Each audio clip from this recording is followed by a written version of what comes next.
In this video, we are going to talk about includes and header files. Include is very similar to import used in other languages. We have already used include before when printing to the terminal in previous videos by using functionality from the standard input-output streams library or IO stream.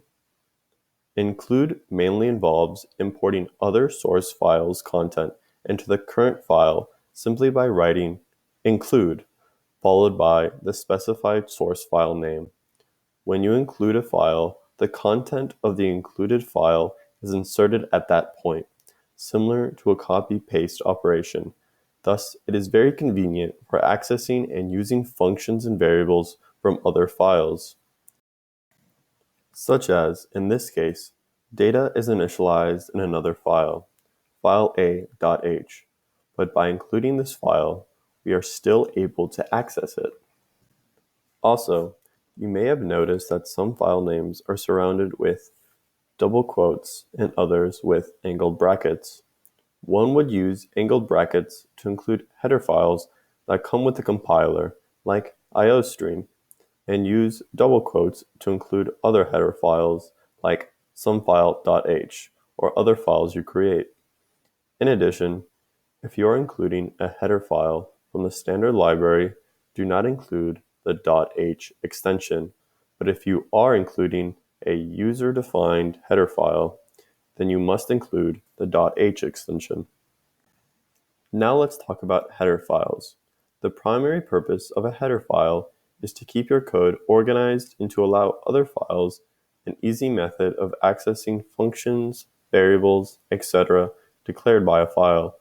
Header files normally have a .h extension as well as the same base name as the corresponding .cpp file if one exists, but you can occasionally see other header files with a .hpp extension.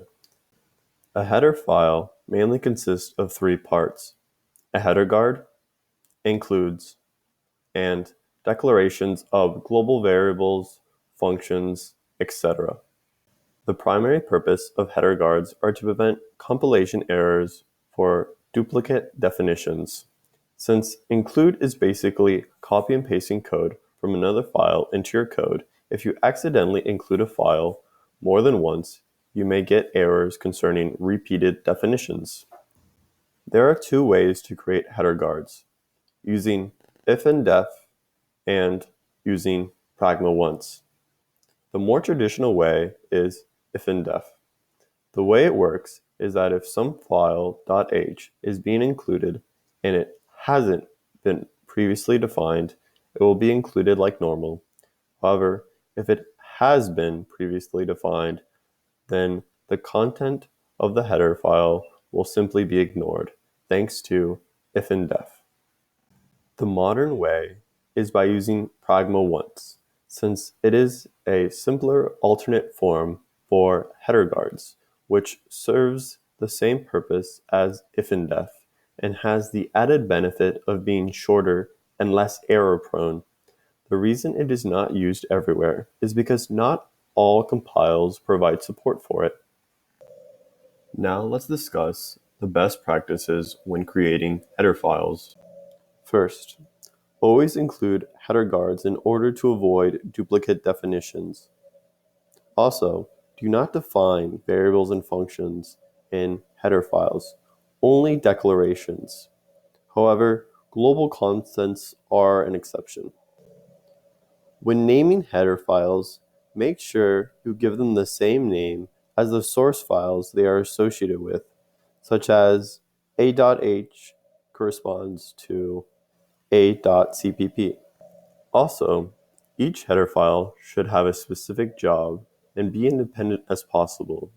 Thus, put all the declarations related to functionality A in a.h and all your declarations to functionality B in b.h so that they can be used independently.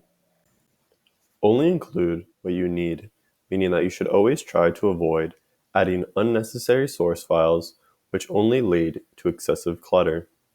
Also, do not include .cpp files since duplicate definition errors may arise between the current file and the .cbp file.